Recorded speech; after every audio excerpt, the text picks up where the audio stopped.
बहस जरूरी है में आज बहस होगी हरियाणा कांग्रेस में मची रार की। कांग्रेस हाईकमान ने भले ही हरियाणा को नया प्रदेश अध्यक्ष दे दिया हो, लेकिन नए अध्यक्ष की ताजपोशी के बाद भी लगातार प्रदेश कांग्रेस में रार बरकरार है। उदय भान को आला कमान ने प्रदेश की बागडोर तो सौंप दी है, लेकिन प्रदेश कांग्रेस के कई नेता उदय भान की ताजपोशी से नाखुश नजर आ रहे हैं। और अब बहस जरूरी है इसलिए भी कि क्या नई ताजपोशी से प्रदेश कांग्रेस में गुटबाजी और बढ़ गई है? क्या प्रदेश कांग्रेस में रार अभी बरकरार है? कांग्रेस मजबूत है और भी मजबूत होगी, और संगठन जो है, जैसे अब तक हमारा संगठन नहीं बना था, अब जल्दी ही नीचे से लेकर ऊपर तक संगठन मजबूत बनेगा, कांग्रेस मजबूत बनेगी। और जो है आज भी कांग्रेस मजबूत है और मजबूत होकर उभरेगी। देखिए, ये लोकतंत्र है, लोकतांत्रिक पार्टी है। हर एक कार्यकर्ता का अपना अधिकार है। कोई वो महसूस करता है तो पार्टी नेता से, नेतृत्व से बात कर सकता है। उस ट्वीट में मेरे बारे में तो कोई जिक्र है नहीं, और ना ही मेरी कोई कुलदीप बिश्नोई से किसी प्रकार की लड़ाई है। अब जिस समय किसी से नाराजगी नहीं है। और अब आपको कांग्रेस नेता कुलदीप बिश्नोई का वो ट्वीट दिखाते हैं जिसको लेकर उनकी नाराजगी की चर्चा खुलकर शुरू हुई। दरअसल उन्होंने लिखा, साथियों आप सबके संदेश सोशल मीडिया पर पढ़ रहा हूं। आपका अपार प्यार देखकर मैं अत्यंत भावुक हूं। आपकी तरह गुस्सा मुझे भी है, लेकिन मेरी सबसे प्रार्थना है कि जब तक मैं राहुल जी से जवाब न मांग लूं, हमें कोई कदम नहीं उठाना है। तो कुलदीप बिश्नोई का ये ट्वीट, और इस ट्वीट के बाद उन सवालों पर नजर डालेंगे जिन सवालों पर आज हम चर्चा करेंगे। उनसे जुड़े कई और अहम सवाल जो इससे लगते हैं। दरअसल पहला सवाल कहता है कि क्या हरियाणा कांग्रेस को नया अध्यक्ष मिलने के बाद पार्टी में रार बढ़ गई है या और बढ़ सकती है? यह सवाल रहेगा। साथ ही दूसरा सवाल में हम पूछेंगे, क्या पार्टी हाईकमान और नए अध्यक्ष रूठे हुए नेताओं को मना पाएंगे? तीसरा सवाल कहता है, क्या नाराजगी दबाव की राजनीति है? और इसी से लगते और अहम सवालों पर नजर डालेंगे, चर्चा करेंगे अपने खास मेहमानों से, जो कि अब से कुछ ही देर में हमारे साथ मौजूद होंगे।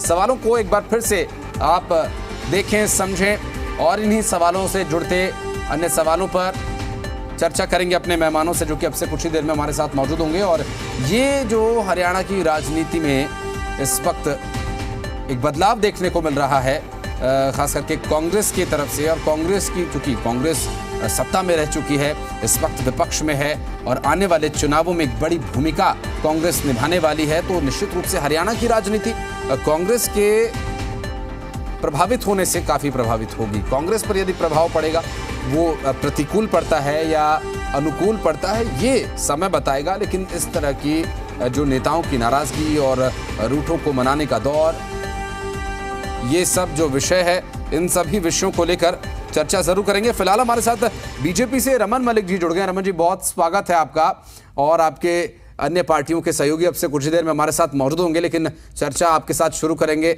अच्छे प्रवक्ताओं में आपका नाम शुमार होता है, तो उम्मीद है कि और बहुत कुछ बेहतर हरियाणा की राजनीति को जानने का मौका मिलेगा आपके वक्तव्यों से।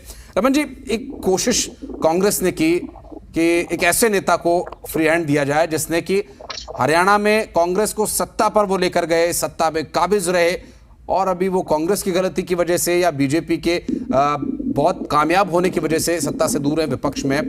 भूपेंद्र सिंह हुड्डा की हम बात कर रहे हैं, और एक बार फिर से अब जब उदय भान जी को यहाँ हरियाणा कांग्रेस की कमान दी गई है, तो साफ जाहिर है कि भूपेंद्र सिंह हुड्डा पूरी तरह से एक्टिव नजर आएंगे। अब ग्रुप 23 के नेताओं को मनाने की शुरुआत हरियाणा से ही हो रही है सर। आगामी चुनावों की तैयारी है कांग्रेस की? हरियाणा और G23 में बहुत फर्क है। मैं मानता हूं हरियाणा की राजनीति को पढ़ने समझने का शुभ अवसर मिला इतने सालों से, तो मैं ये मानता हूं कि हरियाणा की राजनीति और G23 कांग्रेस के दोनों अलग विषय हैं। सबसे पहले मैं आपको ये बता दूं कि मूलचंद जी मुलाना हो या अशोक तंवर हूं या शैलजा जी हूं और अब उदय भान, ये सारे एक ही वर्ग से आते हैं, और कांग्रेस का इस वर्ग का उत्पीड़न आज से नहीं, नेहरू जी के समय से चालू है। चाहे वो अंबेडकर जी को जिस तरीके से बेआबरू करके साइड करा गया था, और उसके बाद अंबेडकर जी ने 2 चुनाव कांग्रेस के अगेंस्ट लड़े और नेहरू जी ने पुरजोर कोशिश करके अंबेडकर जी को दोनों चुनाव में हरवाया। हाँ। या फिर बाबू जगजीवन राम को साइड में फेंकना और उनके बाद उनकी बेटी को एक झुंझुना पकड़ा देना, वो विषय हो, या सीताराम केसरी जो ओबीसी से आते थे उनको इतना बेआबरू करना कि उन्हें बाथरूम में बंद कर देना, बाद में बाहर फेंक देना, ये स्पष्ट रूप से ये दिखाता है कि कांग्रेस की मानसिकता क्या है।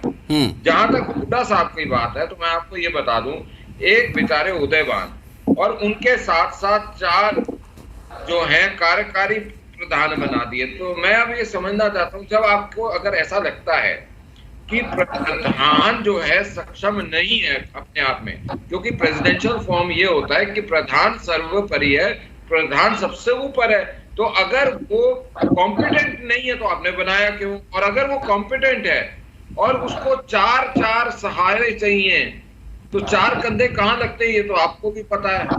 अब उन दोनों चीजों को भी मैं छोड़ देता हूं और मैं एक और प्रश्न आपके सामने रखता हूं कि अगर आप ब्राह्मण समाज में से एक कर रहे थे, अगर आप वैश्य समाज में से एक कर रहे थे, आप ओबीसी में से एक कर रहे थे, आप एससी में से कर रहे थे, आप जाटों में से एक कर रहे थे, सारे वर्ग हो गए हरियाणा के।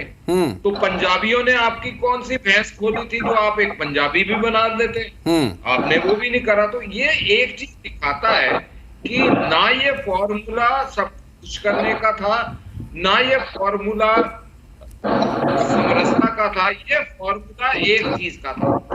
वो चीज जो भूपेंद्र सिंह हुड्डा जाके सोनिया गांधी या राहुल गांधी के कान में फूंकते हैं और तने हुए राहुल गांधी या तनी हुई सोनिया गांधी बीगी दिल्ली बन जाते हैं, ये वो फॉर्मूला था। तो ऐसा कौन सा राज है जो इस राज के ऊपर वो रेस बना दिया कांग्रेस का इन्होंने हरियाणा में? तो ये भी बड़ा सवाल है जी। और साथ साथ आखिरी चीज जो मैं आपको बोलूंगा वो ये है कि क्या ये टीम या क्या ये संरचना हुड्डा कांग्रेस की है या आईएनसी हरियाणा की है, ये देखना पड़ेगा, क्योंकि कहीं ना कहीं ऐसा स्पष्ट रूप से सामने दिखता है कि किरण चौधरी जी ने भी अपने घुटने टेक दिए हैं, जिसका फल स्वरूप उन्हें मिल गया शक्ति चौधरी के नाम पे, और बाकी सारे जितने हैं वो पंथ मार्ग पे जो ऐसे करते थे ना, वही सारे कार्यकारी अध्यक्ष बनाए। तो मेरे को तो ये सामने दिखता यही है कि ये हुड्डा कांग्रेस है, ये इंडियन नेशनल कांग्रेस नहीं।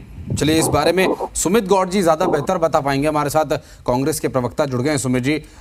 रमन मलिक साहब हमारे साथ बीजेपी से हैं। सुमित जी, रमन जी का ये कहना है कि ये जितनी भी एक्टिविटी दिखाई दे रही है, चाहे 4 कार्यकारी अध्यक्ष बनाना या उदय भान जी को जिम्मेदारी देना, ये हुड्डा कांग्रेस मजबूत हो रही है, इंडियन नेशनल कांग्रेस की मजबूती के लिए काम करना बाकी है। देखिए, मैं साफ तौर पर कहना चाहता हूँ, आज के इस रमन मलिक जी के वक्तव्य से साफ तौर पे दिखाई दे रहा है कि बीजेपी पार्टी के अंदर की सुगबुगाहट, अंदर का इनका जो एक घबराहट साफ तौर पे दर्शाती है। पहली बात, इन्होंने कहा कि कांग्रेस पार्टी दलित विरोधी है। इनसे ये पूछिए, इन्होंने ये भी बताया कि मीरा कुमार जी के फादर के साथ ये किया, मीरा कुमार जी को साइडलाइन कर दिया। मैं इनको याद दिला देना चाहता हूँ, शायद उस समय ये कॉलेज में ही होंगे, मीरा कुमार जी को सांसद भी बनाया, मंत्री बनाया और उन्हें पार्टी में महत्वपूर्ण पोर्टफोलियो जो से उन्हें हमेशा नवाजा गया। साथ ही अब दलित अध्यक्ष की अगर हम बात करें, पहले फूलचंद मुलाना जी थे, उसके बाद अशोक तंवर जी अध्यक्ष बने, उसके बाद कुमारी शैलजा जी अध्यक्ष बने, और उसके बाद अब उदय भान जी हमारे अध्यक्ष बने हैं। ये जितने भी अध्यक्ष बने हैं, इन सब ने अपने अपने समय में बहुत अच्छा कार्य किया, बाखूबी कार्य किया है। वो बात अलग है कि कहीं ना कहीं विचारों का मनभेद दूर हो जाता है। बहुत फर्क है मनभेद और मतभेद में जी। और जहां तक अगर हम बात करें, अपने विज साहब का और खट्टर साहब का भी प्यार किसी से छुपा नहीं है। तो जब इतनी बड़ी राष्ट्रीय पार्टी होती है या क्षेत्रीय पार्टी होती है, उनमें नेताओं के बीच में विचारों का मतभेद गौड़ साहब, आप जिन दो लोगों का उदाहरण आप दे रहे हैं, वो तो 7 साल से नाराज भी हैं और साथ भी सरकार भी चला रहे हैं और अपने काम भी दिखाने की कोशिश करते हैं, बहुत सारी चीजें। इस विषय को वो ठीक है, वो सरकार में काम है, काम को लेकर के विषय क्या होगा नहीं, लेकिन जो आप नाराजगी दूर करने की बात आप कर रहे हैं, नाराजगी दूर करते करते अशोक तंवर ही दूर हो गए सर। अब यहाँ बिश्नोई जी का सवाल है, वो ट्वीट करते हैं कि मैं बात कर रहा हूं, हाथ जोड़ के वो ट्वीट करते हैं अपने समर्थकों से कि आपको कोई कदम नहीं उठाना है। अब वो समर्थक कदम उठा रहे हैं या नहीं उठा रहे, ये इशारा किस ओर है कि कदम नहीं उठाना है। ये कौन से कदम की बात हो रही है? देखिए, हर पार्टी में वरिष्ठ नेता होते हैं। हाँ। ये जरूरी होता है कि जैसे बीजेपी की भी बात करें, क्योंकि बीजेपी के प्रवक्ता ने पॉइंट आउट किया है, हाँ। हमारे साथी भाई हैं, तो जब बीजेपी में अभी हाल ही में प्रदेश अध्यक्ष का दोबारा से चेंजेस हुए थे आज से 1 साल पहले जी, तब बीजेपी के भी नेताओं की तरफ से एक बयान आया था कि ऐसे में जरूर होता है कि कोई हर लोग उम्मीद लाके बैठे होते हैं और पार्टी ने, और ये नहीं कि पार्टी ने उनको बिल्कुल साइड कर दिया, पार्टी ने उनको कुलदीप बिश्नोई जी को भी महत्वपूर्ण जिम्मेदारी दी और आगे भी महत्वपूर्ण जिम्मेदारी दी जाएंगी। ये तो मिर्च में मसाला लगाना बीजेपी के नेताओं का काम है। अभी हमारे साथी प्रवक्ता ने एक बात और बोली कि 4 वर्किंग प्रेसिडेंट बनाए हैं, इस कास्ट के बनाए हैं, पंजाबी समाज से नहीं बनाया। तो पहली बात तो रमन मलिक जी क्या ये कह सकते हैं कि किसी भी हमारे देश के किसी भी राज्य में बीजेपी के वर्किंग प्रेसिडेंट नहीं है, पहली बात। नंबर 2, हर 4 इसलिए बनाए गए, बीजेपी का वर्किंग प्रेसिडेंट एक भी बता दीजिए, एक बता 4 इसलिए बनाया गया, 4 इसलिए बता दीजिए। मलिक साहब, आप सवाल नोट कर लीजिएगा। मलिक साहब, मैं आऊंगा फिर इस विषय पर और प्रश्न ले लेंगे एक बार। हरियाणा को 4 हिस्सों में बांटा गया है। हाँ। काम बाखूबी 2 साल में चुनाव है, इसीलिए अलग अलग अपने दिशाओं से लोगों को चुना गया है। और आपको मैं निश्चित तौर पर कहना चाहूँ, इन्होंने कहा कि पंजाबी समाज को साइड किया गया है। हाँ। ऐसा बिल्कुल नहीं है। ये कांग्रेस पार्टी ही है जिसने पंजाबी समाज से बत्रा जी को भी राज्यसभा से सांसद बनाया था। हाँ। पंजाबी समाज से एक नहीं 2 मंत्री रहे थे, कैबिनेट मंत्री रहे थे। हाँ। तो कांग्रेस पार्टी सभी जाति सभी वर्गों को ध्यान में रखती है।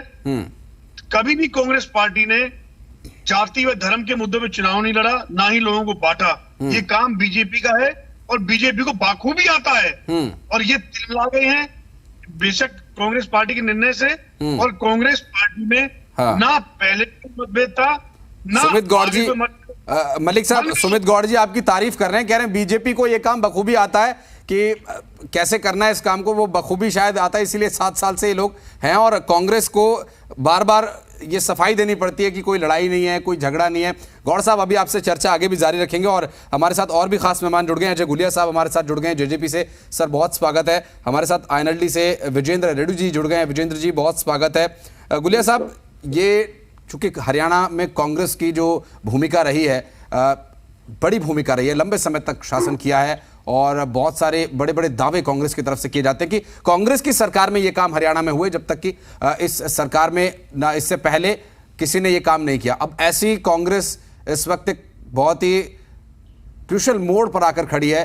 नया अध्यक्ष चुना गया और उस अध्यक्ष को लेकर एक बड़ा नेता ट्वीट करता है, बिश्नोई जी ट्वीट करते हैं, लिखते हैं कि नाराजगी वाली कोई बात नहीं है, आप परेशान ना हो, कोई कदम ना उठाएं, गुस्सा तो मुझे भी है, लेकिन जब तक मैं ना कहूं, जब राहुल जी से बात हो रही है, इस तरह से नाराजगी वो जाहिर कर रहे हैं खुलेआम एक सोशल मीडिया प्लेटफॉर्म पर।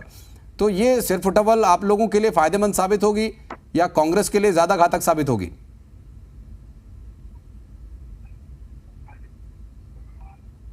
हम लोग तो एक सोच के साथ लगे कि हम लोगों का काम करेंगे, प्रदेश में लोगों के लिए अच्छी नीतियां लेकर के आएंगे तो लोग हमें दोबारा से चुन करके भेजेंगे। देखिए, कंस्ट्रक्टिव सोच होनी चाहिए आपकी। देखिए, ये कांग्रेस का अंदरूनी मामला है, किसी को प्रदेश अध्यक्ष बनाए, 2 बनाए, 3 बनाए, 4 बनाए, ये एक अलग विषय है, वो किसी को भी बनाए। लेकिन बात जब उठी चर्चा जी का, एक नेता कांग्रेस का एक विधायक जो पूर्व में कांग्रेस के कई बड़े पदों पर रहे हैं, उनके पिता हरियाणा प्रदेश के मुख्यमंत्री भी रहे काफी लंबे समय तक, वो खुल करके विरोध किया। अब इन्होंने, सुमित गौड़ जी मेरे अच्छे मित्र हैं, ये कह रहे थे कि अशोक तंवर जी से पहले फूलचंद मुलाना जी, उनके बाद देखिए ये किसी को भी बनाए ये बात नहीं है, लेकिन उनकी विदाई कैसे हुई? अपमानित करके, लठम पुजारी होकर के अशोक तंवर जी को किस प्रकार से डंडों से लठों से पीटा गया, ये कोई बात किसी से छिपी नहीं है। मामला कोर्ट तक भी पहुंचा, थाने में FIR भी हुई, जैसे हरियाणवी भाषा में कहते हैं थाना तहसील तक होगी थी इनके, तो आमने सामने इनके खुद के स्वयं के कार्यक्रम में उससे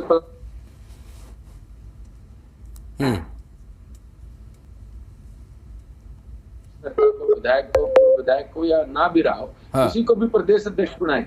लेकिन ये चर्चा का विषय क्यों बना, चर्चा इस पर क्यों करनी पड़ रही है? क्योंकि आज जो सिर्फ टवल कांग्रेस के अंदर हो गई है, जिस प्रकार से जो दलितों का अपमान हुआ, देखिए बनाए किसी को भी, लेकिन जिस प्रकार से उनकी विदाई हुई ये तो सभी जानते हैं। और आज जिस प्रकार से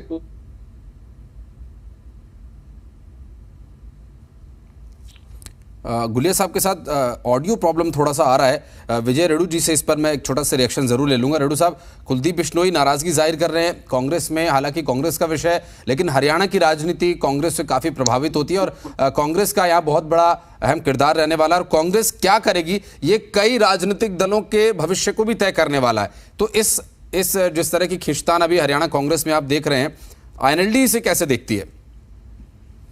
हाँ, देखिए, सबसे पहले तो मैं थोड़ा लेट जुड़ा हूँ और मैं पहले वाले हमारे भाइयों की बात नहीं सुन पाया। तो आप आशीष जी बोल रहे हैं? जी जी, मैं आशीष त्रिपाठी बोल रहा हूँ सर जी। हाँ, त्रिपाठी जी, देखिए, सबसे पहले तो इंडियन नेशनल लोकदल पार्टी इन नए नियुक्त प्रधान और सभी कार्यकारी प्रधानों को बहुत बहुत बधाई देती है, मुबारकबाद देती है। जहाँ तक बात है, अभी एक साथी कह रहे थे कि पार्टी का अंदरूनी मामला है, तो देखिए, पार्टी का अंदरूनी मामला जरूर है, वो होता भी है, लेकिन जो पार्टियां हैं, राजनीतिक पार्टियां हैं, उन पार्टियों का प्रदेश के ऊपर हर प्रकार की हलचल का प्रभाव जरूर पड़ता है और शासन पर भी प्रभाव पड़ता है। इसलिए मैं तो ये कहना चाहूंगा कि देखिए, जिस प्रकार से पार्टी ने 4 कार्यकारी अध्यक्ष बनाए, जहां तक मेरी समझ की बात है, कार्यकारी अध्यक्ष तब बनाया जाता है या तो अध्यक्ष काम करने के योग्य नहीं रहा, बीमार हो गया या कहीं चला गया या उसको हटा दिया, तब तक काम चलाने के लिए कार्यकारी अध्यक्ष बनाया जाता है। एक नया अध्यक्ष बना है, बड़े जोश के साथ बनाया गया, बड़ा उत्साह के और बहुत मजबूत वो व्यक्ति भी है, 4 बार विधायक रह चुके हैं, उसके साथ कार्यकारी अध्यक्ष जोड़ना, तो एक तो ये मेरे समझ से परे की बात, क्या वो योग्य नहीं था इसको 4 दिए गए? दूसरी बात, जो स्पष्ट बात है, स्पष्ट बात आशीष जी ये है, त्रिपाठी जी, कि इस राज को तो उनके साथ गौड़ साहब आ रहे, गौड़ साहब सुनिए ना, आ रहे गौड़ साहब सुनिए, आप नोट कर लें, गौड़ साहब आप नोट कर लें, जो भी प्रश्न आपके जिस भी प्रवक्ता से हैं उनसे आप जो भी सवाल करना चाहते हैं, जो भी आपका आपत्ति है, आप उसे नोट कर लें। मैं जब आपके पास आऊंगा तो आप सवाल का जवाब देने के साथ उस आपत्ति को भी दर्ज कराइएगा, उस बात को भी रखिएगा जो आप कहना चाहते हैं। अभी विजेंद्र रेड्डू साहब बोल रहे हैं आईएनएलडी से। निवेदन है बीच में ना बोले। हाँ, गौड़ साहब बीच में ना बोले। देखिए, कहीं ना कहीं ये 4 कार्यकारी अध्यक्ष बनाना वास्तव में रार का एक बहुत ही मजबूत सर्टिफिकेट पार्टी ने दिया है हाईकमान ने, कि हमारे अंदर बहुत बड़ी रार है, इस रार को मिटाने के लिए कहीं ये मिट जाए, अच्छी बात हो जाए, तो ये सर्टिफिकेट है रार का और प्रयास है बुझाने का। तो इसमें तो कोई संदेह नहीं, कांग्रेस पार्टी में पहले से ज्यादा रार आ रही है। हाँ। दूसरा, कुलदीप बिश्नोई जी का भी बयान हमने भी सुना, आपने भी सुनाया, कहा भाई शांत रहे, जब मैं कहूंगा तब कुछ करेंगे। तो मैंने तो कल भी, मैं एक टीवी पे डिबेट में बैठा था, मैंने कल ही ये बात कही थी कि देखना कुलदीप का क्या स्टेटमेंट आता है। और आशीष जी, आपके चैनल के माध्यम से मैं गौड़ जी को और कांग्रेस जी को भी, कांग्रेस पार्टी को भी ये बताना चाहूंगा कि इन 4 कार्यकारी अध्यक्षों की जो पहली मीटिंग होगी, जब भी होगी, पहली बात तो होगी नहीं, और अध्यक्ष के साथ इनकी मीटिंग होगी तो तब दिखा दूंगा किस प्रकार से जुत्ता बाजार होंगे ये। जब 12 तारीख को 11 अप्रैल को अपना शैलजा जी इस्तीफा देकर के ऑफर देकर के आई थी दिल्ली में जाकर के, उस टाइम सोनिया, इसके शैलजा जी का वर्ड याद कर लीजिए आप, उन्होंने कहा था कि मेरे ऊपर बहुत ज्यादा दबाव बनाया गया है और मैं कार्य ठीक से नहीं कर पा रही हूँ, इसलिए मैं इस्तीफे की ऑफर देती हूँ। अगली बात, देखिए, हरियाणा प्रदेश में आशीष जी, बिल्कुल आपके चैनल के माध्यम से पूरे प्रदेश को हम ये कहना चाहते हैं कि हरियाणा प्रदेश में इंडियन नेशनल कांग्रेस नहीं है, आईएनसी नहीं है, यहाँ पर हुड्डा कांग्रेस है, और ये बिल्कुल सिद्ध हो चुका है। जिस प्रकार से देखिए, आप थोड़ा पीछे जाएंगे, फूलचंद मौलाना जी अध्यक्ष हुआ करते थे, हुड्डा जी के साथ कदम ताल करते थे, वो निभा गए अपनी। उसके बाद तंवर जी आए, उन्होंने अपनी ताकत दिखाना चाहा, उन्होंने अपने ढंग से संगठन को चलाना चाहा, उसको बेइज्जती करके पार्टी से निकाल दिया गया। हाँ। शैलजा जी बहुत मजबूत लीडर रही हैं, पारिवारिक कांग्रेसी हैं, इनके पिताजी मुख्य बहुत मजबूत कांग्रेसी लीडर रहे हैं, इन्होंने अपने ढंग से संगठन को चलाना चाहा, इनको निकाल दिया गया। सितंबर 2019 में शैलजा जी को जिम्मेवारी दी थी और कांग्रेस के कॉन्स्टिट्यूशन में तीन साल का टेन्योर होता है। इस बेचारी को 3 साल भी पूरे नहीं करने दिए, 2.5 साल में ही इसको भी निकाल दिएगा। तो ये साफ बात है कि यहाँ पर अगर हुड्डा है या हुड्डा के साथ आप चल सकते हैं तो आप कांग्रेस में रह सकते हैं, नहीं तो आपको कांग्रेस छोड़नी पड़ेगी। एक और बात आशीष जी, एक और बात मैं कहूँगा, आपने भूपेंद्र हुड्डा जी का और अपना दीपेंद्र हुड्डा जी का भी बयान सुना होगा। जब ये अपने उदय भान जी को बधाई देने के लिए गए, और बधाई देते समय वहां प्रेस वालों ने पूछा तो उनका ये स्टेटमेंट साफ बताता है, दीपेंद्र जी ने कहा कि भूपेंद्र हुड्डा जी के नेतृत्व में कांग्रेस को मजबूत किया जाए। क्या मायने निकालेंगे आप? गौड़ जी आप वो शायद सीएम फेस के तौर पे प्रोजेक्ट करना चाह रहे होंगे इलेक्शन में। भूपेंद्र सिंह हुड्डा को संभवतः वो सीएम फेस के तौर पे प्रोजेक्ट करना चाह रहे होंगे। नेतृत्व कहने का उनका जो आशय, ये हो सकता है सर, ये हो सकता है।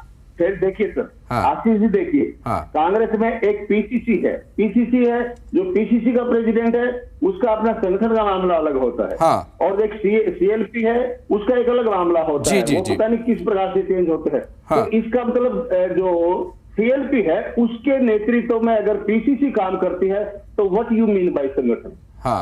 इसका जवाब लेंगे सुमित गौड़ जी। आप ये प्रश्न जरूर नोट करके रखिएगा। हमारे विजेंद्र रेणु जी ने ये प्रश्न किया है कि इसका आखिर क्या मायने है। और मैं और भी प्रवक्ता हमारे साथ जुड़े हैं। रेणु साहब, मैं फिर आऊंगा आपके पास और विषय, अभी आप थोड़ी देर रोकिएगा। कुलवीर धनोता साहब हमारे साथ आम आदमी पार्टी से जुड़ गए। मैं रमन जी आ रहा हूं आपके पास। कुलवीर जी हमारे साथ आम आदमी पार्टी से जुड़ गए, उसके बाद मैं रमन जी के पास चलूंगा। कुलवीर साहब, आम आदमी पार्टी तो प्रयास कर ही रही है अपना अस्तित्व बढ़ाने के लिए, लेकिन आप जिसको सबसे ज्यादा नुकसान पहुंचा रहे हैं इस वक्त, वो पार्टी भी पूरी तरह से एक्टिव है। कांग्रेस अपने नेतृत्व को बदल रही है। कांग्रेस में जो नेतृत्व परिवर्तन हुआ, कुछ लोगों की नाराजगी भी इस विषय पर है, कुछ लोग इसे एक्सेप्ट करें तो मिली जुली प्रतिक्रिया है। आम आदमी पार्टी कैसे देखती है कांग्रेस में हो रहे परिवर्तन को? सबसे पहले तो नमस्कार आपको और आपके दर्शकों को जी। एक बदलाव की लहर हरियाणा में है, और आपने कहा कि आम आदमी पार्टी कांग्रेस के खिलाफ खड़ी है, तो सबसे पहले तो कांग्रेस के लोग ही कांग्रेस के खिलाफ खड़े हैं, जो कांग्रेस के अंदर बैठे हैं और काफी सालों से बैठे हैं। कांग्रेस अब एक पार्टी नहीं लगती, सास बहू का सीरियल लगता है, कभी बहू नाराज कभी सास नाराज, और आपस में मनाने में पंजाब का हाल आपने देखा। और आने वाले टाइम में लोग भी बदलाव चाह रहे हैं, लोग अच्छी राजनीति देखना चाहते हैं।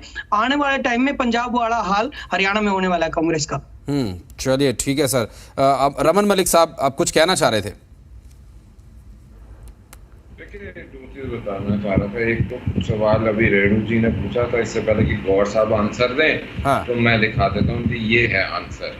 ये होता है रिमोट। ये रिमोट मेरे हाथ में है, जैसे चाहूंगा वैसे चलाऊंगा। ये तो कांग्रेस का हाल है। दूसरी चीज, अभी गौड़ साहब ने बोला कि वर्किंग प्रेसिडेंट भाजपा ने बनाए। कभी भी भाजपा के अंदर अगर एक पूर्णकालिक प्रेसिडेंट है और उसके अलावा वर्किंग प्रेसिडेंट किसी भी इकाई में हो, मैं ये बोल रहा हूँ मंडल तक में, अगर आप एक नाम बता दें तो मैं मान जाऊंगा। कार्यकारी पूर्व अध्यक्ष जो होता है वो तभी बनाया जाता है किसी भी अध्यक्षीय प्रणाली में गौड़ साहब, जब किसी भी तरीके से अध्यक्ष जो है वो असमर्थ हो अपने कार्य के निर्वहन का। Caretaker is only when it needs to be taken care of. खैर, मैं अब आपको एक और चीज बता दूं कि जो ये बात पंजाबियों को हमने ये दिया वो दिया, मैं मानता हूं आपने बहुत कुछ दिया पंजाबियों को। मैं याद करा देता हूं दीपेंद्र हुड्डा की कहानी कि ये जहां से आए थे वहीं वापस भेज दूंगा। वो प्रोफेसर वीरेंद्र की कहानी, एक टाइम में ये बोला गया था कि ये पाकिस्तानी हैं, इनको सीएम साहब क्योंकि एक समुदाय से आते हैं वो पाकिस्तानी है, वहीं भेज देंगे। तो ये जो है ना, ये आपकी प्यार जो है ये हमको पता है, उसको बहरहाल छोड़ देते हैं और मुद्दे पे सिर्फ रहते हैं कि मुद्दा इतना सा है कि ये कांग्रेस की फ्रेंचाइजी चलाने का एकमात्र विकल्प रह गया था हरियाणा के अंदर गांधी परिवार के पास। गांधी परिवार कांग्रेस नहीं चलाना चाहता, वो अपनी प्रोप्राइटरशिप चलाना चाहता है। तभी प्रशांत किशोर ने भी आपके यहाँ ज्वाइन करने से मना कर दिया। फैक्ट यही है कि वो कांग्रेस जो देश के 15 से 17% वोट शेयर के ऊपर प्रभाव रखती है, वो देश निर्माण की जगह परिवार के तलवे चाटने में लगी हुई है। मैं आज भी ये बड़ी स्पष्ट रूप से बोलता हूं भाजपा के प्रवक्ता के हैसियत से नहीं, बट एक देश के व्यक्ति के हैसियत से, एक देश के नागरिक के हैसियत से, और वो व्यक्ति जो पॉलिटिकल साइंस की थोड़ी बहुत ध्यान रखता है कि देश के अंदर विपक्ष का सशक्त होना भी उतना ही जरूरी है जितना सत्ता पक्ष का सशक्त होना। अगर एक कमजोर विपक्ष रहेगा तो देश के हित में नहीं है। और ये मैं आपको बता दूं कि ये आप देश के साथ गलत काम कर रहे हो, क्योंकि देश के विपक्ष को और देश के सत्ता पक्ष को इजराइल की तरह देखिए कि दल कोई भी हो, राष्ट्र नीति हमेशा ऊपर होती है। तो मेरा मानना यह है कि जब तक आप राष्ट्र के लोगों को अपनी पार्टी का दारोमदार नहीं देंगे, तब तक आपको जनता नहीं चुनेगी। और जनता चुने आपको, इसलिए आपको जरूरी है कि वो, जैसे प्रशांत किशोर ने आपको बोला था कि परिवर्तन लाइए ऊपर से नीचे, तो ये तो एक विषय रह गया। लेकिन यहां जो फ्रेंचाइजी चल रही है हरियाणा के अंदर, उसका स्पष्ट रूप से आपको ये बता दूं कि हरियाणा के अंदर उम्मीद सिर्फ ये रखी हुई है कि किसी कारण, लियन केन प्रकारण, अगर हुड्डा परिवार किसी तरीके से 2024 में साख बचा लेता है, साख बचाने का मतलब कि रेलेवेंस रह जाती है, जैसे INLD अब 1 पे है, ऐसे ही कांग्रेस जो है वो 1 आध पे ना रह जाए, 2 पे ना रह जाए। इसको बचाने के लिए हुड्डा साहब को पूरा आशीर्वाद दिया गया है कि आप फ्रेंचाइजी चलाइए। मैं इस सवाल का जवाब भी मलिक साहब गौर साहब से लेंगे। सुमित जी आपके पास आएंगे, एक छोटे से ब्रेक के लिए हम रुक रहे हैं, बहुत छोटा सा ब्रेक है, बहुत जल्द लौटते हैं। चर्चा एक गंभीर मोड़ पर पहुंच चुकी है और आगे क्या कुछ विषय रहेगा, ब्रेक के बाद देखिए।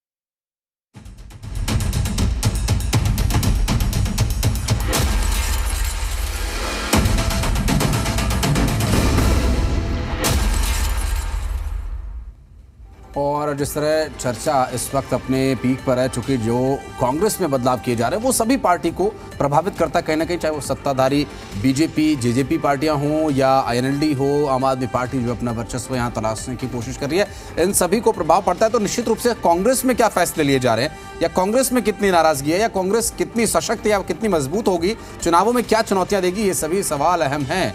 और हमारे साथ गौर साहब लगातार मौजूद हैं। सुमित जी, मलिक साहब ने बहुत ही गंभीर प्रश्न उठाया कि जो फ्रेंचाइजी का उन्होंने जिक्र किया, मैं चाहूंगा आप इसका जवाब दें, उसके बाद मैं अपना प्रश्न लूंगा। देखिए ऐसा है, रमन मलिक जी ने तो पता नहीं क्या क्या आरोप लगा दिए, लेकिन मैं इनको बता देना चाहता हूँ साफ तौर पे कि कांग्रेस पार्टी में जो भी निर्णय किया जाता है वो शीर्ष नेतृत्व के द्वारा किया जाता है, वो सब समिति से किया जाता है। और ये नहीं कि भाई, लेकिन रमन जी फिर आसमानी बात तो ऐसी भी उड़ा रहे हैं, लेकिन हमारी कहने की तात्पर्य ये है कि कांग्रेस पार्टी ने जो भी डिसीजन लिया है ये सभी नेताओं को मंजूर है, चाहे वो कार्यकर्ता हो चाहे वो नेता हो। और रही अभी बहुत ही एक अलग तरह की बात बोली गई जो कि हमारे को समझ नहीं आई, जो हमारे दूसरे प्रवक्ता भाई हैं उन्होंने बोला कि भी और रमन जी ने भी बोला कि रिमोट। रमन जी बता देना चाहता हूं कि ये कांग्रेस पार्टी है और कोई रिमोट कंट्रोल किसी के हाथ में नहीं। वो बात जरूर है कि हुड्डा साहब भी कांग्रेस पार्टी के वरिष्ठ नेताओं में से एक हैं और पूर्व मुख्यमंत्री रहे, कोई इसमें कोई डाउट नहीं है। तो अगर देखा जाए सुमित जी, आपके यहाँ इसका पुराना प्रचलन है, आपने तो प्रधानमंत्री इससे चला दिया साहब, छोड़ो आप क्या बात, प्रधानमंत्री इससे नहीं चलवाया था हमने प्रधानमंत्री सरदार मनमोहन सिंह जी को बनाया था, जो गांधी परिवार ने त्याग तपस्या की जो मूर्ति है और उनकी जो उनकी त्याग तपस्या की कहानी है। नहीं तो आपकी पार्टी में क्या प्रधानमंत्री जी गुले साहब आ रहे हैं।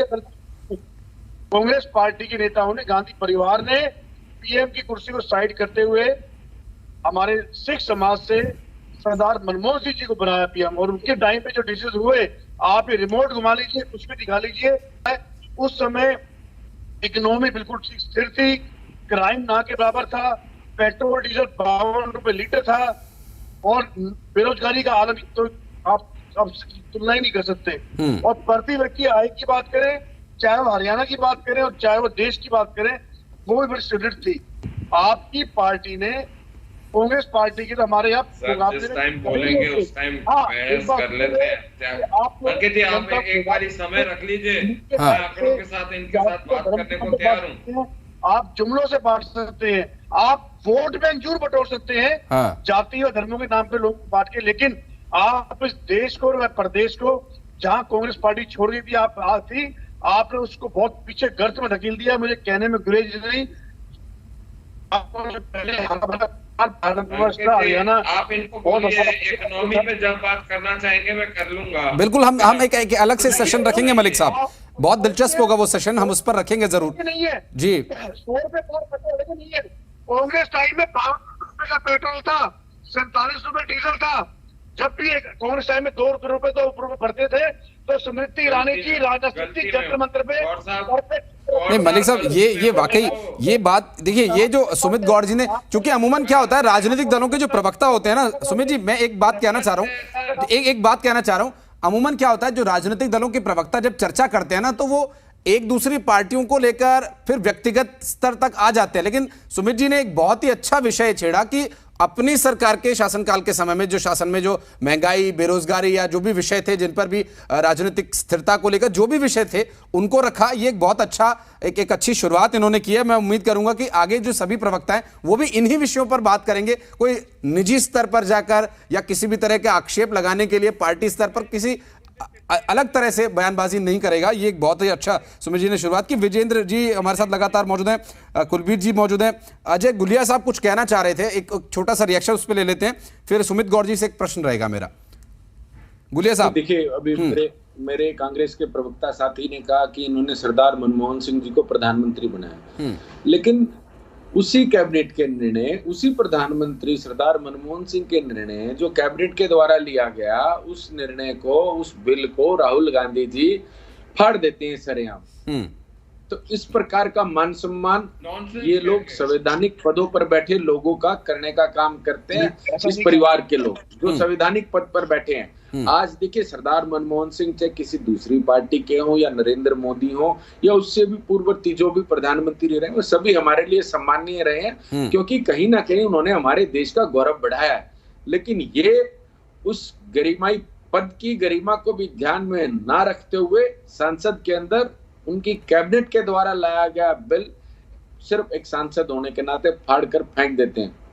ये उस पर चर्चा भी, जब उस पर चर्चा हुई होगी तो क्या राहुल गांधी उस चर्चा में मौजूद नहीं थे क्या? अगर चर्चा में आप मौजूद थे तो आपको उस बिल को फाड़ने का क्या औचित्य है? अगर आप चर्चा में मौजूद नहीं थे, आप भागीदारी नहीं, आप किसी चीज में आपकी भागीदारी नहीं है, तो भी आपके लिए व्यर्थ है। तो देखिए इस प्रकार की ये लोग तो पार्ट टाइम पॉलिटिशियन है। ये चुनाव के बीच में या कुछ डिसीजन कोई बड़ा इनकी पार्टी के अंदर होना हो तो ये लोग आ जाते हैं। आपको कहीं मैदान में दिखाई देंगे क्या राहुल गांधी जी? राहुल गांधी जी मैदान में कहीं आपको दिखाई देंगे क्या? मैं तो कहता हूँ रेस में अकेला दौड़ा तो तीसरे नंबर पे आएंगे। ये नहीं बता सकते कि भारत के अंदर कितने राज्य हैं। वो उनके बारे में चुनाव की चर्चा ना चर्चा, ये परिवार की। देखिए मैं कहता हूँ उन्होंने एक चीज की, कांग्रेस छोड़ के गई थी। कांग्रेस कहाँ छोड़ के चली गई मेरे भाई? अगर आपको लोगों ने विपक्ष में बैठा दिया तो इसका मतलब आप छोड़ करके चले गए। तो आप तो लोकतंत्र का सबसे बड़ा अपमान करने वाले आप लोग हैं। विपक्ष की भी सशक्त भूमिका होती है लोकतंत्र के अंदर। अगर लोगों ने आपको विपक्ष में बैठाया तो आपकी जिम्मेवारी भी उतनी बनती है, सरकार से ज्यादा आपकी जिम्मेवारी उतनी बनती है। निश्चित रूप से सकारात्मक सोच के साथ राजनीति करने वाले लोग नहीं है। आप देखिए, आप किसी को अपना अध्यक्ष बनाए। आज जो विषय है, आज चर्चा का जो विषय है गौड़ साहब, आप कांग्रेस पार्टी किसी को अपना अध्यक्ष बनाए, 2 कार्यकारी क्या 90 कार्यकारी अध्यक्ष आप बना लो। लेकिन मेरे भाई मैं ये पूछना चाहता हूं कि आपकी पार्टी के लोग ही इस प्रकार की टिप्पणी कर रहे हैं, सिर्फ टोवल पार्टी के अंदर है। तो देखिए, आप अपने घर के अंदर रह करके कुछ बात होती है, आपके पार्टी प्लेटफॉर्म पे कोई बात होती है, आप स्वतंत्र कुछ करने के लिए। लेकिन अब ये तो बात पब्लिक डोमेन में है, सिर्फ टोवल की नौबत है। और ये ऐसी बात नहीं है कि आप कह दो हम डैमेज कंट्रोल कर लेंगे, इसको आपसे पहले भी नहीं हुआ था भाई, लट चल गए थे, FIR तक दर्ज हो गई थी जी। ठीक है, और इस प्रकार की बातें, इस पर जवाब देना। सुमित जी कुछ कहना चाह रहे हैं, आपकी आवाज नहीं आ रही सुमित जी। मैं ये कह रहा हूं, हाँ जी सुन पा रहे हैं। कांग्रेस पार्टी ने अध्यक्ष चेंज किया है, कांग्रेस पार्टी के नेता ने एक ट्वीट किया है, उससे आपके बीच में इतनी सुगबुगाहट क्यों हो रही है? क्यों आपके बीच इतनी घबराहट हो रही है? आप ये बताइए, आप क्यों टेंशन, आप क्यों अभी से टेंशन में हताश लग रहे हैं? इससे साफ तौर पर पता चलता है कि आप लोगों को दिखाई देगा कि जनता आप लोगों से 4 और बना ले, सुमित भाई 4 और बना ले, मैंने तो 90 और बना ले, लेकिन भाई जी अरे रोडू साहब आ रहे हैं, जैसे अशोक तंवर जी के टाइम में बिगड़ी थी, कहीं वैसे ना बिगड़ जाए। नहीं, मैं आपको बता देता हूँ, एक बात मेरी सुन लेना। मैंने फिर कहा, हर बड़ी पार्टी हो चाहे छोटी पार्टी हो, मतभेद और मनभेद में होता है, फर्क जरूर आता है, लेकिन ना पहले बिगड़ी, चाहे कुमारी शैलजा जी अध्यक्ष थी, उन्होंने भी अच्छा काम किया, तब भी एक पार्टी में सभी नेता जब भी कोई मीटिंग होती थी एक साथ नीचे एक छत के नीचे होते थे, ठीक है। आपको ये बात समझ लेना चाहिए कि कांग्रेस पार्टी में नेताओं में विचारों का फर्क हो सकता है, लेकिन अगर हम बात करें चुनाव में, सुमित गौड़ जी आ रहे हैं। रेडू साहब एक सेकंड, बात पूरी हो जाती है, मैं आ रहा हूं। रेडू साहब आपको समय दूंगा मैं अलग से। सुनिए एक प्रश्न छोटा सा सुमित गौड़ जी से, एक छोटा सा प्रश्न। प्रदेश अध्यक्ष जी ने मीटिंग बुलाई कांग्रेस के, तो विधायक नहीं आए, और CLP लीडर ने अगर मीटिंग बुलाई तो संगठन के लोग नहीं आए। इस प्रकार से एक छत के नीचे आपकी मीटिंगें चल रही हैं, ये मेरे कहने की बात। सुमित गौड़ साहब के सामने एक छोटा सा प्रश्न। कुलदीप बिश्नोई ट्वीट करते हैं, वो लिखते हैं अपनी बात, लिखते हैं कि मैं गुस्सा हूं लेकिन हमें कुछ करना नहीं है, अब अगर आप मेरे समर्थक हैं तो आप शांत रहेंगे। ये शांत रहने के लिए कहा जा रहा है, ये दबाव की राजनीति नहीं है क्या अपनी पार्टी के खिलाफ? देखिए कुलदीप बिश्नोई जी कई बार अपना सांसद भी रहे, कई बार MLA रहे हैं, सांसद भी रहे हैं, पूर्व मुख्यमंत्री के पुत्र हैं, और वो भी जमीन से जुड़े हुए नेता हैं। तो कांग्रेस पार्टी के नेता होने के नाते उनके भी अपने एक अलग समर्थक है। हर एक नेता की पार्टी से अलग एक अपनी पर्सनल टीम भी होती है, आप समझ सकते होंगे इस बात को। हर एक के होते हैं, वॉलंटियर्स कह लो, चाहे उन्हें आप सपोर्टर कह लो, चाहे उन्हें आप साथी कह लो, मित्र कह लो। तो जब उनको भी उम्मीद होगी अध्यक्ष बनने की, तो निश्चित उन्होंने अपने दोस्तों से, अपने फॉलोअर से ये एक रिक्वेस्ट करी है कि भाव में आके या गुस्से में आके कोई भी कदम नहीं उठाना। ये उल्टा उन्होंने, अगर आप इस खबर को देखिए, उनके ट्वीट को आप पॉजिटिव क्यों नहीं मानते हैं? अगर वो नहीं सर, पॉजिटिव मान रहे हैं तभी तो चर्चा कर रहे हैं सर, लेकिन इस तरह से सोशल मीडिया पर पार्टी का विषय है, सोशल मीडिया पर, क्योंकि सोशल मीडिया पर सिर्फ समर्थक तो होते नहीं है, सोशल मीडिया पर आम लोग भी फॉलो करते हैं। हाँ जी, ये उनका एक गलत संदेश जा सकता है ना सर पार्टी को लेकर। मैं आ रहा हूं कुलबीर जी आपके पास। वो ये बड़ा पॉजिटिव और मैच्योर तरीके से दिया हुआ बयान है, क्योंकि कई बार क्या होता है कि जो समर्थक होते हैं या वो एक्सपोर्टर होते हैं, वो कोई भी ऐसा कदम उठा देते हैं कि भी लाइक कोई बयान जारी कर दिया, कोई किसी ने कुछ मूवमेंट कर दिया, इसीलिए उन्होंने उस चीज को रोकने के लिए, ताकि बाद में कोई उनको बुराई ना मिले, ये बड़ा अच्छा उन्होंने टाइम रहते एक स्टेप उठाया है। और राहुल गांधी से तो मिलते रहते हैं, कहा कि आगे भी मिले। तो ये कांग्रेस पार्टी का अपना अंदरूनी मामला है। मेरे ख्याल से तो बीजेपी के नेताओं को इस पे मतलब ये मिर्च रसन ना लगाएं। कांग्रेस पार्टी बिल्कुल ठीक है, चाहे वो कुमारी शैलजा जी का समय था, चाहे वो अशोक तंवर जी का समय था, चाहे अब उदयभान जी का समय है। उदयभान जी भी 4 बार के सम्मानित विधायक रह चुके हैं, उनके फादर केंद्रीय मंत्री रह चुके हैं, उनका दोनों पुत्र राजनीति बड़े सक्रिय हैं, तो वो भी बड़े तजुर्बे वाले नेता हैं कांग्रेस पार्टी के। मैं ये बात कहना चाहूंगा, आप उदयभान जी की काबिलियत पे कोई प्रश्न नहीं है ना, उदयभान जी को लेकर के किसी पार्टी की तरफ से ऐसी कोई बात आई है कि उदयभान जी में काबिलियत को लेकर किसी ने कोई प्रश्न नहीं उठाया, सब तारीफ कर रहे हैं। लेकिन उदयभान जी बोले, उससे पहले हुड्डा साहब बोलते हैं, फिर दीपेंद्र हुड्डा साहब बोलते हैं, उसके बाद उदयभान जी की बारी आती है, तो बच्चा कुचा जो होता है वो बोल लेते हैं। हमारे साथ आम आदमी पार्टी से कुलबीर जी, काफी देर से समय है, वो कुछ मांग रहे थे, कुछ कहना चाह रहे थे। मैं आऊंगा गौड़ साहब आपके पास, फिर आऊंगा, आपको पूरा समय दिया जाएगा, और भी प्रवक्ता आपसे प्रश्न करना चाह रहे हैं। एक लाइन का जवाब है जी। पार्टी में चाहे प्रदेश अध्यक्ष हो और चाहे पूर्व मुख्यमंत्री, चाहे CLP लीडर हो, हमारे यहाँ पे एक टीम वर्क की तरह काम किया जाता है, पहले भी करा गया है और आगे भी टीम वर्क की तरह काम किया गया। कोई पहले बोल गया, कोई बाद में बोल गया, किसी ने क्या बोला उससे नहीं, टीम वर्क में काम करते आए हैं, टीम वर्क में काम करते रहेंगे। मैं सर इस बात के लिए आपको बहुत साधुवाद देता हूं कि आप टीम के तौर पर काम करें, लेकिन सिलसिलेवार तरीके से गौड़ साहब, जब भी हम कभी भी चर्चा होती है, कभी भी इंटरव्यू, कभी भी हम उससे बाइट लेने जाते हैं, तो पहले हुड्डा साहब, फिर दीपेंद्र हुड्डा जी, फिर उदय भानजी का नंबर आता है। बहरहाल अब इसका इशारा कुछ और भी हो सकता है, या जो भी लोग निकालना चाहें, हम इस पर चर्चा जरूर करेंगे। कुलबीर बहुत समय से कुछ कहना चाह रहे थे। मैं आ रहा हूं सर, गौड़ साहब मैं आ रहा हूं मैं यही कहना चाह रहा था। गौड़ साहब मैं आ रहा हूं मैं, प्लीज। कुलबीर जी, गौड़ साहब खुद कह रहे थे, गौड़ साहब की कुलदीप बिश्नोई जी के अपने समर्थक हैं। तो एक तो सवाल यही उठ रहा है कि आप लोगों के सब नेताओं के अपने अपने समर्थक क्यों हैं? आपकी विचारधारा के समर्थक, पार्टी की विचारधारा के, पार्टी की सोच के समर्थक क्यों नहीं है? अगर आम आदमी पार्टी की मैं बात करूं तो हमारी पार्टी में आप कभी ये नहीं सुनोगे कि किसी नेता के स्पेशल उसके अलग से समर्थक है, गुप्ता जी के अलग है, केजरीवाल जी के अलग है, किसी भी नेता के बारे में आप ये नहीं सुनेंगे। सब यही सुनने को मिलेगा कि विचारधारा के समर्थक सब लोग हैं। सबसे पहली गलती तो कांग्रेस की यही कि अपना अपना खेमा बना के सब लोग बैठे हैं। दूसरा, ये लोग एक्सेप्ट नहीं करते। अभी प्रवीण जी ने बोला कि हाई कमांड जो फैसला लेती है, शीर्ष नेतृत्व इन्होंने बोला, वो नेतृत्व मत बोला। आपको एक टाइम पे आके एक्सेप्ट करना पड़ेगा कि गांधी परिवार जो फैसला लेता है, एक पारिवारिक परिवार से जो राजनीति आपकी चल रही है, हमेशा डिबेट में भी आप एक्सेप्ट किया करो कि वो परिवार जो फैसला लेगा उसको हम मानेंगे। शीर्ष नेतृत्व तो मत बोला करो आप। जी गौड़ साहब, let me correct you sir. पहले मैं आपको बता देना चाहता हूं कि आपने भी कहा जी जो कांग्रेस पार्टी है, आपका सवाल ये आया था, पहले हमारे एंकर साहब ने बोला था कि पर्दे में क्यों बोलते हैं। पार्टी के में आप ये जो कल का जो प्रोग्राम हुआ है, वहां पे भी प्रदेश अध्यक्ष ने सबसे पहले उदय भानजी ने ही पहले शुरुआत करी और सबसे लास्ट में धन्यवाद का भाषण उन्होंने दिया अपने होटल, अपने गृह क्षेत्र में। तो आप ये नहीं कह सकते कि उन हर हालत में प्रदेश अध्यक्ष की गरिमा का पालन किया जाएगा। हर देश को दिया जाता है आगे भी। और अभी इन्होंने कहा जो व्यक्तिगत फॉलोवर हैं, चाहे कोई किसी पार्टी का, मैं आपको पेश कर देता हूँ बड़े भैया, कि चाहे किसी पार्टी का कोई पार्षद भी होगा ना, अगर एमएलए एमपी मिनिस्टर तो बहुत दूर की बात है, चाहे बीजेपी कांग्रेस आप पार्टी का कोई पार्षद भी होगा, उसकी पार्टी से अलग एक निजी टीम भी होगी। जिस आदमी की निजी टीम नहीं होगी, बी टीम नहीं होगी, वो कभी कोई चुनाव आसानी से नहीं जीत पाता। आप ठीक कह रहे हैं गौड़ साहब, आप ठीक कह रहे हैं गौड़ साहब, आप ठीक कह रहे हैं कि निजी टीम होती है।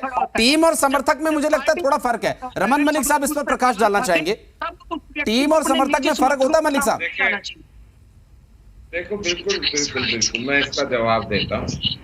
अभी बहुत सारा ज्ञान बट रहा था तो मैंने भी थोड़ा सा ज्ञान लिया। तो मेरे को इन सब की बातें सुन के एक चीज गौड़ साहब की खासकर बात सुन के एक पुराना गाना याद आया। वो गाना था, जो तुमको हो पसंद वही बात करेंगे, तुम दिन को अगर रात कहो रात कहेंगे। तो कुछ हालात ऐसे ही हैं। जहां तक ये बात कर रहे हैं साहब, देखिए फर्क क्या है भाजपा में और दूसरों में, वो मैं आपको समझा देता हूँ बड़ी एक सिंपल सी लाइन में, कि वहां पे नेताओं का जमावड़े को दल कहा जाता है। नेताओं के जमावड़े को दल कहा जाता है। और यहाँ जो दल है उसमें जिनको काम दिया जाता है उनको साधारणता समझाने के लिए लोग नेता बोल देते हैं, वरना वो कार्यकर्ता ही रहते हैं। कल को मेरे को अगर दरी बिछाने का काम मेरी पार्टी देगी तो मैं खुश होकर वो भी करूंगा, क्योंकि यही मेरा संगठन सिखाता है। तीसरी चीज, अभी आम आदमी पार्टी के प्रवक्ता बड़ा ज्ञान दे रहे थे। मैं उनसे ये पूछना चाहता हूं कि जैसे रावण बोलता था ना, एको अहम द्वितीय न कोय, वैसे ही अगर आम आदमी पार्टी के अंदर कुमार विश्वास, योगेंद्र यादव, प्रशांत भूषण और वो एडमिरल रामदास थे और जने थे, अश्विनी उपाध्याय थे, शाज़ इल्मी थी और भी थे, सारे थे। आज वो कहाँ है? कोई नहीं है। एको अहम द्वितीय न कोई परिवार का चलता है। एक ऑडियो भी आया था जो आजकल पंजाब के प्रभारी बना रखे हैं, जिनके साथ बहुत सारी सिक्योरिटी चलती है, वो जवान से लड़के जो हैं, उनके बारे में भी आया था कि शायद वो भी परिवार में सम्मिलित होने वाले। खैर वो निजी व्यक्ति है। तो मेरा कहना यह है कि ये जो परिवारवाद, व्यक्तिवाद की राजनीति है, इसको छोड़ के राष्ट्रवाद की राजनीति करो। अच्छा है, लोग आपको एक्सेप्ट भी करेंगे। अब आप सिंपल सी चीज पे फोकस करिए, डिबेट का जो मूल विषय था उसके ऊपर, कि जिसको आपने अध्यक्ष बनाया, हमारी पार्टी में अध्यक्ष बनता है, वो अध्यक्ष बनने के बाद पूरा अपना संगठन बनाता है, संगठन काम करता है। अध्यक्षीय प्रणाली के अंदर काम अलग होता है। सीएलपी लीडर का काम सिर्फ एमएलए को और पार्टी को विधानसभा के अंदर रिप्रेजेंट करना है, वहां की स्ट्रैटेजी बनाना है, ना कि संगठन की स्ट्रैटेजी बनाना है। या तो सीएलपी लीडर को ही आप पार्टी का प्रेसिडेंट बना दीजिए, खत्म कहानी। लेकिन अगर सीएलपी लीडर जिसका काम है लेजिस्लेटिव पार्टी के वो संभालना, वो अगर पार्टी की जो ग्राउंड लेवल की स्ट्रैटेजी है उसको भी संभालेगा और अध्यक्ष को भी संभालेगा, तो मेरे को तो लगता है फिर वो तो प्राइवेट पार्टी होगी ना जी। वो फ्रेंचाइजी होल्डर है, जैसे मैंने बोला, फ्रेंचाइजी होल्डर है, फ्रेंचाइजी का मालिक वो है, वो जैसे चलाए। ये तो आईपीएल की तरह हो गई कि यहाँ पे किसी को दे दिया, साउथ में किसी को दे दो, ईस्ट में किसी को दे दो, वेस्ट में किसी को दे दो, ऐसे बांट के चला दो। वो आईपीएल के अंदर जैसे शशि थरूर का नाम आया था, दूसरी चीजों का हुआ था, तो वैसे ही आईपीएल यहाँ पे भी कांग्रेस प्राइवेट लीग बना दो, सीपीएल बना दो, कांग्रेस प्राइवेट लीग। इसमें फ्रेंचाइजी बटेगी, हर एक कोई अपना कमाए खाए और 10 जनपद पे भी पहुंचाए, खत्म कहानी। तो उसके बाद डेमोक्रेसी की बात ही मत करिए ना अपने। मैं मलिक साहब फिर आऊंगा। विजेंद्र रेड्डू जी बहुत देर से समय मांग रहे हैं, कुछ कहना चाह रहे हैं विजेंद्र रेड्डू साहब? हाँ बिल्कुल। हाँ, मैं त्रिपाठी जी, मेरा सवाल गौड़ साहब से है। सुमित गौड़ जी अभी कह रहे थे कि हमने अगर कार्यकारी अध्यक्ष बना दिए तो इसके ऊपर रार क्यों छिड़ रही है। हाँ। देखिए गौड़ साहब, ये साफ बात है कि किसी भी राजनीतिक पार्टी का जो राजनीतिक पार्टी है, हाँ, उसका समाज पर भी प्रभाव पड़ता है और शासन पर भी प्रभाव पड़ता है। इसलिए हमें चिंता है कि आपके अंदर इतनी ज्यादा रार है। तो इंडियन नेशनल लोकदल पार्टी भी इसे चिंतित है, क्योंकि 2019 में हरियाणा प्रदेश की जनता ने इस आशा, उम्मीद और भरोसे के साथ इतना बड़ा मैंडेट देने का काम किया था ताकि आप एक अच्छे विपक्ष की भूमिका निभा सके। अभी रमन मलिक जी बड़े खुश हो रहे थे और हंस करके शेर व शायरी कर रहे थे। करेंगे कि भाई, क्यों नहीं करेंगे? क्योंकि जो हरियाणा प्रदेश की जनता ने एक उम्मीद जताई थी कांग्रेस पार्टी के ऊपर, भले ही वो सत्ता नहीं बना पाई, लेकिन एक मजबूत विपक्ष की भूमिका तो इनको निभानी चाहिए थी। वो भी इन्होंने कहीं भी नहीं निभाई। ये आपस में ही लड़ते रहे। इनको लड़ना तो चाहिए था रमन मलिक के साथ, सरकार के साथ लड़ना चाहिए था, लेकिन रमन मलिक को फ्री छोड़ दिया। इसीलिए तो आज मलिक साहब शेर व शायरी कर रहे हैं। अगर कांग्रेस पार्टी अपना फर्ज निभाती त्रिपाठी जी, तो आज रमन मलिक को ये शेर शायद याद ना आते।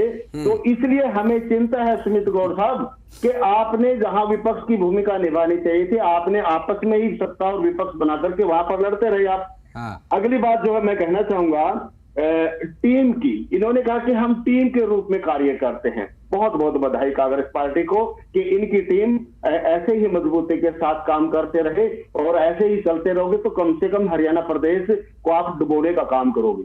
हाँ। और मैं प्रदेश की जनता से निवेदन करना चाहूंगा कि कांग्रेस का टीम वर्क आपने देख लिया है तो इनसे देखें। और सबसे बड़ी बात तो इनके लिए यह है कि इनको प्रशांत किशोर के हवाले कर दिया पूरी कांग्रेस पार्टी को।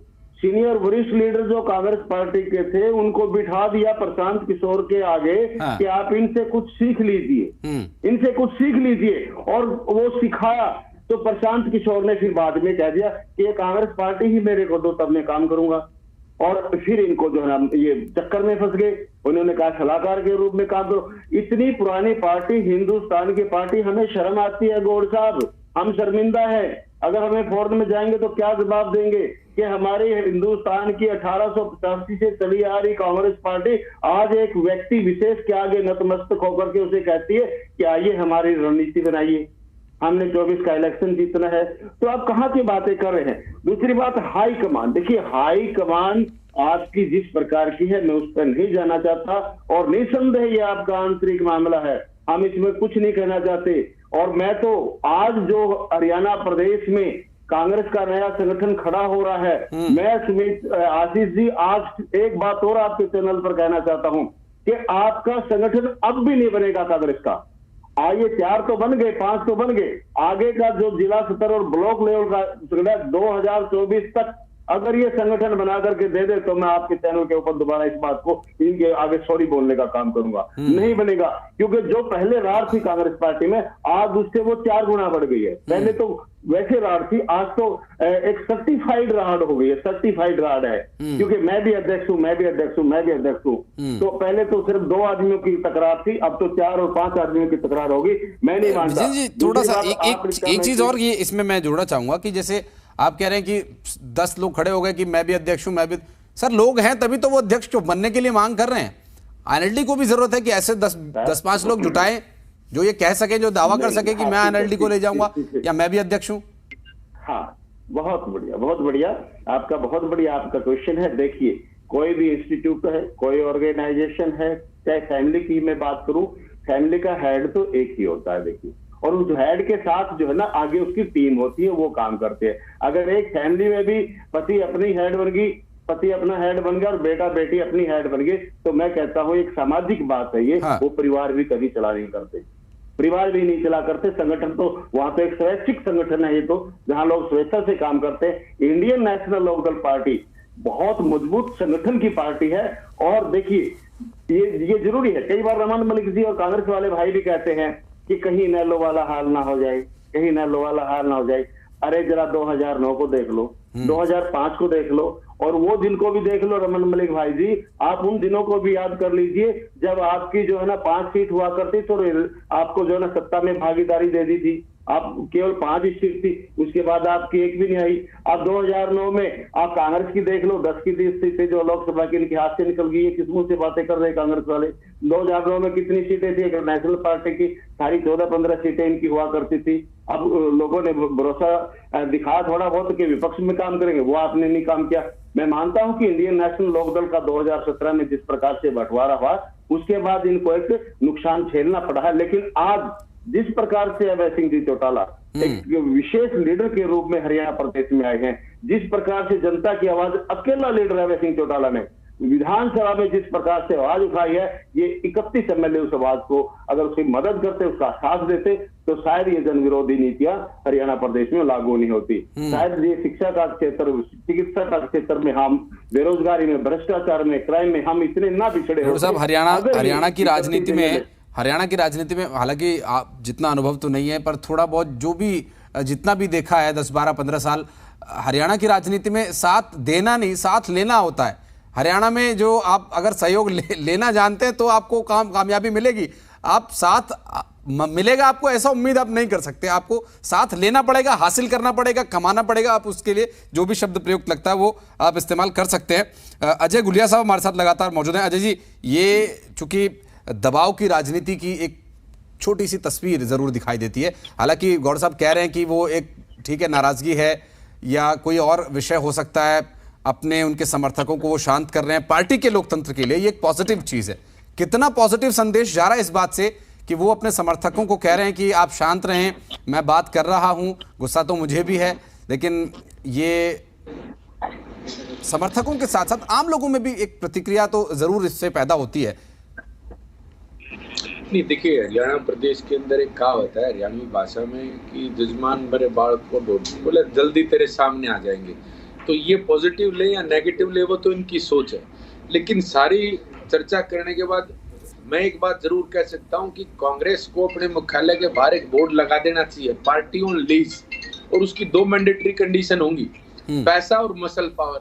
अब जैसा जो कोई ताकत दिखा देगा या पैसा कितना चढ़ा देगा इनके केंद्रीय कार्यालय में, तो लीज उसी को, उस राज्य की कांग्रेस पार्टी को उसको लीज पे देने का काम ये इनकी, जिसको कि ये शीर्ष नेतृत्व या आला कमान या इसको वो जो भी कहें, वो उसी को उस राज्य में प्राइवेट लिमिटेड फर्म के नाम से लीज पे देने का काम करेंगे। जो जितना चढ़ावा चढ़ा देगा या ताकत दिखा देगा या पार्टी छोड़ने का डर दिखा देगा, पार्टी तोड़ने का डर दिखा देगा। हाँ। तो इस प्रकार से इन 2 कंडीशनों को लेकर के ये पार्टी को लीज पे देने का काम कर रहे हैं। अब कोई भी ले लो इनको, चाहे किसी भी रूप में, इनको ना इस बात से कोई सरोकार है, कोई पार्टी से पुराना जुड़ा हुआ है, नहीं जुड़ा हुआ है, हाँ। कोई संगठन में पकड़ है, नहीं है। लेकिन हाँ, 2 चीजें मैंडेटरी हैं। आप दबाव बनाना जानते हो और आपके पास पैसे हो तो आप कांग्रेस पार्टी को, किसी भी इकाई को आप लीज पर ले सकते हैं। कुलबीर जी बहुत देर से समय मांग रहे थे इस विषय को लेकर। हालांकि रमन जी जब बोल रहे थे उस वक्त जब उन्होंने एक उदाहरण दिया था उसके बाद कुलबीर जी ने हाथ रेज किया था, लेकिन उस समय चूंकि विषय कुछ और गंभीर हो गया था और ज़्यादा गहराई में चले गए। कुलबीर साहब, ये आम आदमी पार्टी के लिए कितना इससे संदेश सही जाता है, चूंकि एक ही व्यक्ति या परिवार, रमन मलिक जी कह रहे हैं कि एक ही व्यक्ति होने से अच्छा है कि एक परिवार ही ठीक है। नहीं, मलिक साहब की बात का जवाब उन्होंने शेरो शायरी से शुरू किया था, तो मैं भी वैसे ही करना चाहूंगा कि मैं तेरी मस्त निगाही का भरम रख लूंगा, होश आया भी तो कह दूंगा मुझे होश नहीं है। आपने मेरी पार्टी के लोगों का जिक्र किया, कौन आया कौन गया। देखो, यहाँ विचारधारा से जो सहमत है, जो अच्छी राजनीति करने आएगा वो रुकेगा, जिसको अच्छी विचारधारा पसंद नहीं है वो चला जाएगा। और अगर आपकी पार्टी की बात करूं तो बड़े बड़े लीडर ऐसे हैं जिनको मान सम्मान मिलना चाहिए। मैं नाम भी लूं तो आडवाणी जी जैसे लीडर को आप मान सम्मान नहीं दे पा रहे हैं, वो आपको पता भी है, लोगों को भी पता है। जो मान सम्मान उनका होना चाहिए तो वो आज के टाइम नहीं है। तो आप ये जिक्र मत कीजिए, मुद्दा आज जिस मुद्दे पे थे उस पे आप रहिए। अगर एक दूसरे पे पर्सनली हम जाएंगे तो आपकी पार्टी में भी बहुत लोग ऐसे जिनको अपने साथ रहते हुए तवज्जो नहीं दी। हमारे साथ जो विचारों से सहमत नहीं था वो चला गया, आपके साथ तो गला घोंट के मारने वाली बात है कि विचारों से नहीं सहमत हो तो भी यहीं रहो, चुपचाप पड़े रहो। आपकी पार्टी में तो ऐसा हो रहा है। बिल्कुल, और ये चूंकि काफी कुछ संदेश जाता है। हालांकि ये दबाव की राजनीति को लेकर निश्चित रूप से आम लोगों में भी इसका एक थोड़ा सा नकारात्मक प्रभाव पड़ता है। मलिक साहब, शुरू में एक जिक्र हुआ था जब ग्रुप 23 का मैंने जिक्र किया था, मैं जरूर आपसे समझना चाहूंगा, ग्रुप 23 के नेताओं को मनाने की कोशिश हरियाणा से शुरू की गई, इसे कहने का जो मेरा आशय था, आपने कहा कि ग्रुप 23 अलग विषय है और हरियाणा कांग्रेस अलग विषय है। क्योंकि भूपेंद्र सिंह हुड्डा भी उन्हीं ग्रुप में शामिल थे, नाराजगी वाले में। अब हुड्डा साहब को तो मना लिया है, चूंकि 24 में हरियाणा भी है और आगे केंद्र भी देखना है, ये आशय था मेरा। आप इसके अलावा कुछ कहना चाह रहे थे, क्या इसे जोड़ सकते हैं इसे? मैं सबसे पहले तो कुलबीर जी को एक चीज बताना चाहूंगा, जिस विषय का ज्ञात ना हो उसके ऊपर फजूल की टिप्पणी नहीं करनी चाहिए। मैं पर्सनली जानता हूं, 30 साल से दादा अडवाणी जी के साथ 6 यात्राएं कर चुका हूं, व्यक्तिगत मैं उनकी सेवा में रहा हूं। और क्या समीकरण है या नहीं है, ये एक पिता और पुत्र वाला है, यहाँ औरंगजेब वाला नहीं है। दूसरी चीज मैं आपको बता दूं कि जहां तक आप ग्रुप 23 की बात कर रहे हैं, ग्रुप 23 का कहना क्या है, प्रशांत किशोर का कहना क्या है, उसको समझने की जरूरत है कि कांग्रेस को रिवाइव करने के लिए, कांग्रेस को प्रासंगिक बनाने के लिए 10 जनपद और उनके परिवार का मेन कंट्रोल छोड़ना पड़ेगा दिन प्रतिदिन की गतिविधि से। सबने यही सजेशन दी है, पूरी दुनिया, पूरा ब्रह्मांड ये बोल रहा है कि आप अगर राजा बन के रहना चाहते हैं रहिए, मंत्री किसी और को बनाइए, उनको संगठन चलाने दीजिए। लेकिन 10 जनपद की इंटरनल इनसिक्योरिटी इतनी है, जैसे माधवराव सिंधिया होते थे तो वो उन बेचारों का एक्सीडेंट हो गया, जब पायलट साहब थे उनका एक्सीडेंट हो गया, YSR रेड्डी थे उनका एक्सीडेंट हो गया। तो ये जो प्रचलित है ना साहब, ये प्रचलित जो है वो अपने आप इंटरनल फियर साइकोसिस की प्रचलित है। आपको एक बारी ये मानना पड़ेगा कि कांग्रेस को रिवाइव करने के लिए मेरे को अपना मोह छोड़ना पड़ेगा। Let me be the whole. ठीक है सर, समय की बाध्यता है सर, माफी चाहूंगा, आपको रोकना पड़ रहा है। मलिक साहब, बहुत शुक्रिया आपका हमारे साथ जुड़ने के लिए। आप सभी का बहुत बहुत शुक्रिया इस चर्चा में जुड़ने के लिए। तो कांग्रेस के नेता अगर ट्वीट करते हैं, वो ये दिखाते हैं कि उन्हें गुस्सा है, तो केंद्रीय नेतृत्व को इस पर विचार करना होगा। हरियाणा कांग्रेस में एक नई टीम का गठन हुआ है, उसके मनोबल पर कैसा कोई प्रभाव पड़ेगा आने वाले वक्त में, ये देखना है मौका।